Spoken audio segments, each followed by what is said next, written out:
ಚೈನ್ಸ ಬಂದು 2-3 ವೇರಿಯಂಟ್ ಸಿಗುತ್ತೆ. ಇದು 3 ವೇರಿಯಂಟು 9,000ದಿಂದ 11,000ವರೆಗೂ ಇರುತ್ತೆ. ಮತ್ತು ಇದರಲ್ಲಿ ಎಲೆಕ್ಟ್ರಿಕ್ ಬೇಕು ಅಂದರೆ ಮಿನಿ ಎಲೆಕ್ಟ್ರಿಕ್ ಚೈನ್ಸಗಳು ನಮ್ಮಲ್ಲಿ ಅವೈಲೇಬಿಲಿಟಿ ಸಿಗುತ್ತೆ.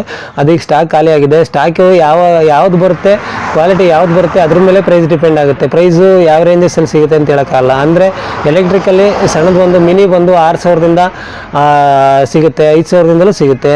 ಇದು ಅವೈಲೇಬಿಲಿಟಿ ಯಾವ ರೀತಿ ಸಿಗುತ್ತೆ ಅದ್ರ ಮೇಲೆ, ಇದು ಯಾವ ಕ್ವಾಲಿಟಿ ಬರುತ್ತೆ ಯಾವುದ್ರ ಮೇಲೆ ಅದ್ರ ಮೇಲೆ ಪ್ರೈಸ್ ಡಿಪೆಂಡ್ ಆಗುತ್ತೆ. ಎಲೆಕ್ಟ್ರಿಕಲ್ಲಿ ಈಗ ಸದ್ಯಕ್ಕೆ ಸ್ಟಾಕ್ ಇಲ್ಲ, ಅದು ಬರುತ್ತೆ 6,000ದಿಂದ ಸ್ಟಾರ್ಟಿಂಗ್ ರೇಂಜಸಲ್ಲಿ ನಮ್ಮಲ್ಲಿ ಎಲೆಕ್ಟ್ರಿಕಲ್ ಸಿಗುತ್ತೆ. ಈಗ ಇಂಜಿನ್ ಪೆಟ್ರೋಲ್ ಇಂಜಿನ್ ಅಂತ ಬಂದಾಗ 2 ಸ್ಟ್ರೋಕ್ ಇಂಜಿನ್ ಬಂದಾಗ ಇದು ಬಂದು 62 cc ಬರುತ್ತೆ. ಅಂದರೆ 3 HP ಕ್ಯಾಟಗರಿ ಬರುತ್ತೆ. 3 HP ಕ್ಯಾಟಗರಿದು 62 cc 11,000 9,000ದಿಂದ 11,000 ರೇಂಜಸಲ್ಲಿ ಸಿಗುತ್ತೆ.